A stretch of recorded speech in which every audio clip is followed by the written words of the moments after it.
Bismillahirrahmanirrahim. Assalamualaikum. Apa khabar semua? Alhamdulillah. Selamat tengah hari. Dah makan ke belum?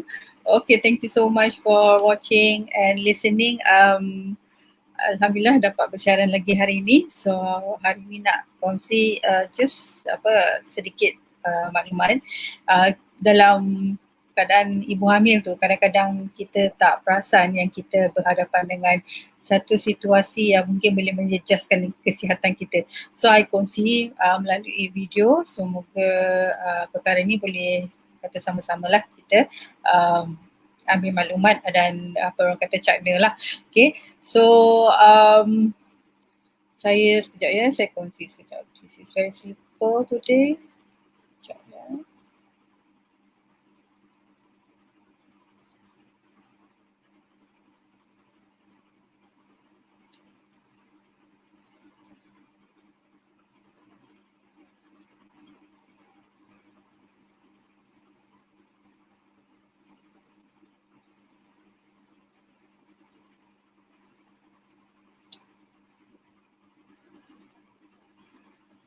Okay, sekejap ya, saya ada technical sikit.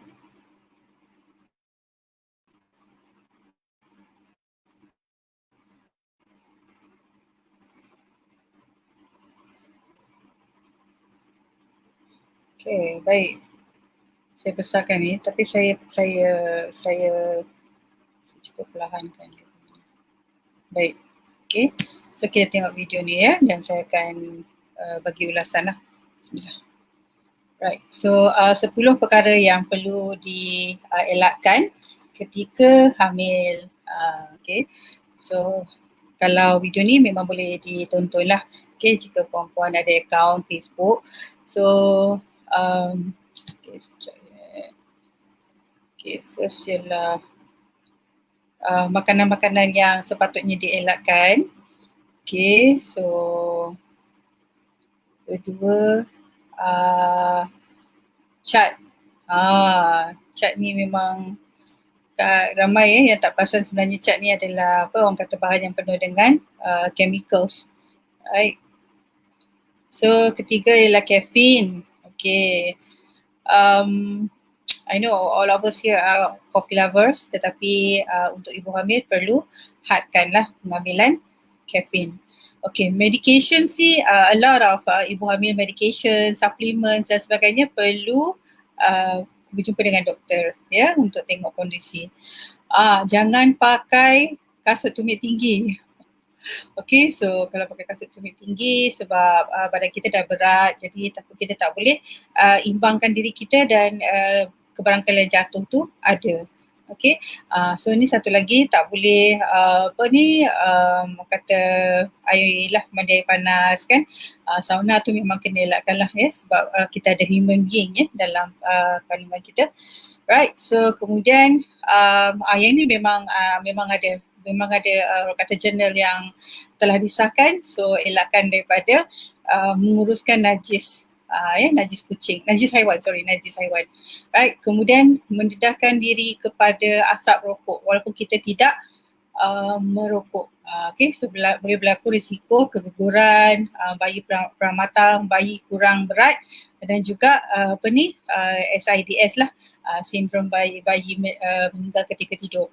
Kemudian alkohol, okay, so alkohol juga tak boleh sebab dia membantukan perkembangan bayi dalam kandungan kita. Okay, so berdiri lama pun tak boleh, duduk lama pun tak boleh kerana dia boleh menyebabkan cepat water retention, pembengkakan, bengkak kat kaki, dekat tangan dan sebagainya. Okay, so these are some advice lah untuk ibu kalau dia hamil mungkin perlu elakkan sebab kadang-kadang kita tak perasan perkara ini sebenarnya kita berhadapan dengan bahaya.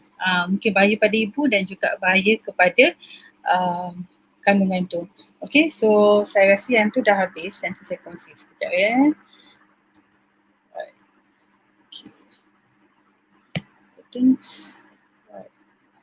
So kita boleh saya stop dulu. Okay.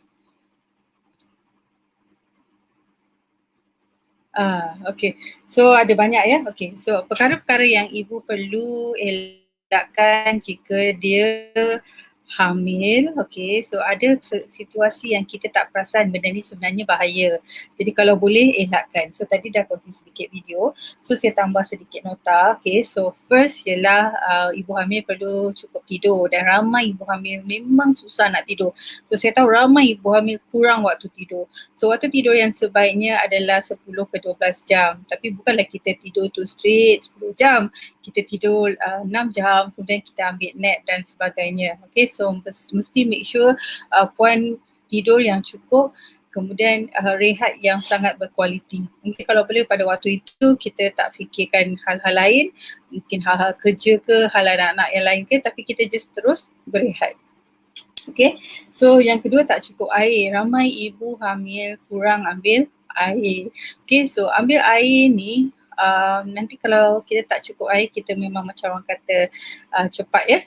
Cepat orang kata kering, jadi cepat haus. Yang paling penting sekali, jika tak ada air, tak cukup air ketuban kita pun kurang. Jadi bila air ketuban kurang, bayi tu dia tak boleh nak bertindak balas dengan elok, sebab air ketuban tu buat bayi dalam keadaan yang terapung kan. So kita nak bayi tu aktif supaya kita tahu bayi tu sihat dalam kandungan. So air sangat penting ya untuk ibu hamil. Okay. So yang ketiga, okay, makan dalam jarak ataupun tempoh yang lama, yang agak lama. Contoh kita dah ambil breakfast, lepas tu kita contoh ya ambil breakfast pukul 8, kemudian pukul 2 baru kita makan tengah hari. So untuk ibu hamil kena elakkan. So ibu hamil kalau boleh makan kerap, ya pun sedikit. So sekurang-kurangnya 2 jam sekali ambil something. Okay, tak semestinya makanan berat, sebab saya dah kongsi banyak benda yang kita boleh makan. Kita boleh makan in between orang kata main meals ataupun snacking, dan snacking yang sihat, yang senang, yang ringkas, juga yang menyihatkan seperti buah-buahan kering ya, seperti kurma dan sebagainya. So jangan orang kata gap yang terlalu lama perut kosong. So tak elok untuk ibu hamil sebab dia tak boleh sustainkan tenaga ibu tu nanti. Right. Kemudian dari segi saya tengok yang ni okay. Mengambil alkohol ni tadi dah sentuh. So dia adalah satu perkara yang saya fikir patut diberhentikan serta-merta kerana bimbang mungkin akan kata mengganggu perkembangan janin. Okay, sebab bila kita nak makan elok-elok, jadi kita nak sel-sel tu dapat serap semua zat-zat, tetapi adanya alkohol tu menghalang. Okay, right. Kemudian macam tadi yang dalam video tu dia kata mengambil ubat tanpa orang kata nasihat doktor. So mungkin kita ada ambil ubat sebelum kita hamil, jadi semasa kita hamil kita kena pastikan ubat ini selamat untuk diri kita dan kandungan. So mungkin doktor ada orang kata ubat yang lagi mild ya, lagi kecil dosis dia dan sebagainya. So kita tak boleh orang kata self prescribe ubat. Okay, so perlu dapatkan pandangan daripada doktor. Kemudian bekerja tanpa rehat. So saya tahu walaupun kita work from home dan saya juga, in fact saya tak hamil pun kita rasa penat ya bekerja terus-terusan dari rumah. Jadi ada baiknya setiap sekurang-kurangnya setiap 2 jam puan ambil break. Okay, ambil break tu mungkin boleh bancuh air ke, boleh rehat sekejap ke, nak layan mesej dan sebagainya.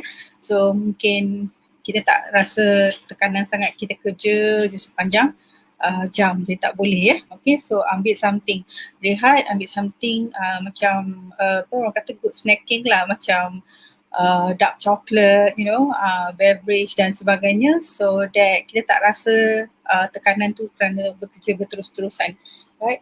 Kemudian terdedah kepada asap rokok. So kadang kita ataupun ahli keluarga kita tidak merokok, tetapi bila kita berada di tempat awam dan sebagainya ada rokok kan, kepulan asap dan sebagainya, so itu perlu dielakkan sama sekali. Okay, so lebih-lebih lagi jika ada ahli keluarga yang merokok, so perlu elakkan supaya kita tidak menghidu bau asap rokok. Perkara ni semua adalah berkaitan dengan bagaimana hendak melengkapkan bayi kita dengan oksigen yang cukup. Jadi ada kepulan asap tu semua mengganggu lah. Right? Dan tidak bersenam. Tidak bersenam ni pun adalah orang kata satu dia kita boleh manage stress, kedua kita perlu berpeluh, okay, dan ketiga kita kena stay aktif. Kita kena ada pergerakan fizikal. So apa saja pergerakan fizikal yang ringan yang mild, yang tidak menjejaskan tahap ibu, tahap kesihatan ibu tu, so boleh buat, contohnya berjalan, contohnya menggunakan gym ball, okay, so kemudian stretching, yoga, semua ada, okay, so boleh gunakan tu. Jadi janganlah sampai tidak melakukan sebarang pergerakan fizikal sepanjang kehamilan. Dan akhir sekali adalah mengelakkan hubungan intim. Okey, perkara ini sangat subjektif sebab jika ibu hamil itu dia ada orang kata tahap kesihatan dia sedikit terjejas, kemungkinan pada trimester pertama perlu dielakkan, tapi seterusnya boleh dilakukan secara sihat, secara yang betul. Satu, untuk meredakan tekanan, kedua untuk certain hormon yang akan berlaku semasa kita berhubung secara intim tu, so dia adalah satu yang sangat sihat dan menyokong kandungan kita. Okay, so I think itu sahaja untuk perkongsian saya hari ini, 10 perkara yang perlu ibu hamil elakkan semasa dalam tempoh kehamilan. Kadang-kadang kita tak perasan, contohnya macam kita pergi ke pasar raya dan ramai tengok ada orang merokok dan sebagainya, kita tak perasan kan, tapi kalau ada benda ni betul-betul kena elak. Okay, so I think before saya end the session, saya hendak remind, so kami akan saya nak kongsi yang tentang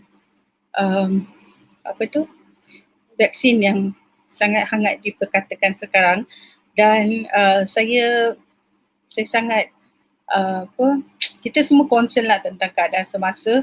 Jadi kalau ibu hamil dan ibu menyusu, saya fikir tidak perlu teragak-agak untuk mendapatkan sesi vaksin, kerana ada vaksin yang sesuai untuk ibu hamil dan juga ibu menyusu. Dan apa yang puan boleh buat ialah daftar di aplikasi MySejahtera.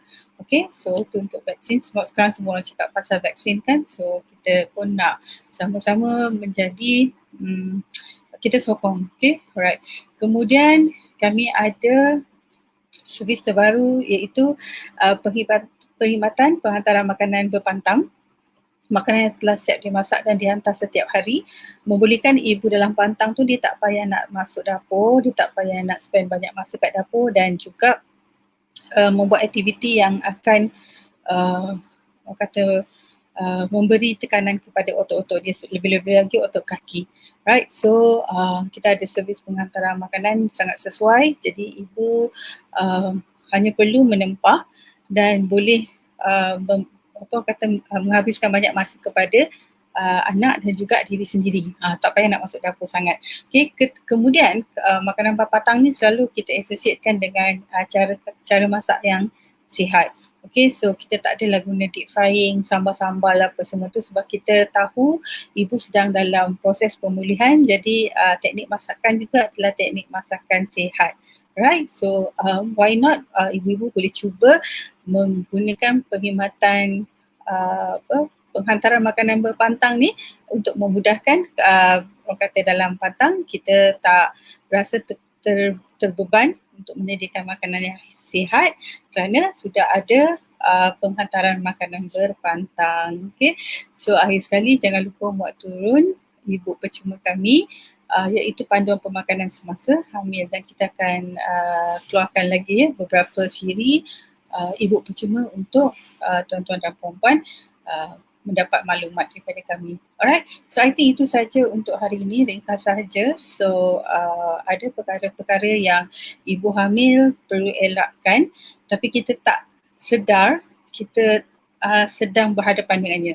Okay, so contoh macam asap rokok tadi, okay, tidak mengambil alkohol, tidak mengambil ubat-ubatan tanpa kebenaran, okay, kemudian tidur pun tak cukup, makan pun gap lama, tak boleh ya. Okay, so kena makan kerap sebab dia boleh sustain kita punya tenaga kerana kita nak bawa bayi ni ya bersama kita sepanjang masa selama tempoh 9 bulan. Jadi puan kalau lapar je makan. Jangan tunggu macam breakfast, lunch tu tak makan apa-apa, tak boleh. Okay, so and then pastikan ibu cukup air. Cukup air ni memang subjektif. Pastikan cukup air, satu untuk kekal hidrat. Kedua adalah untuk membekalkan air yang secukupnya kepada air ketuban kita. Supaya bayi kita boleh indication lah ya, bayi sihat apabila dia terampung-rampung dan bermain-main dalam tu kerana cukup air ketuban tu. Okay, right, so I think itu saja daripada saya hari ini. So take care, stay safe. Jangan lupa doakan untuk semua dan saya juga doakan semoga semua urusan puan dipermudahkan. Kita jumpa lagi insya-Allah. Assalamualaikum warahmatullahi wabarakatuh.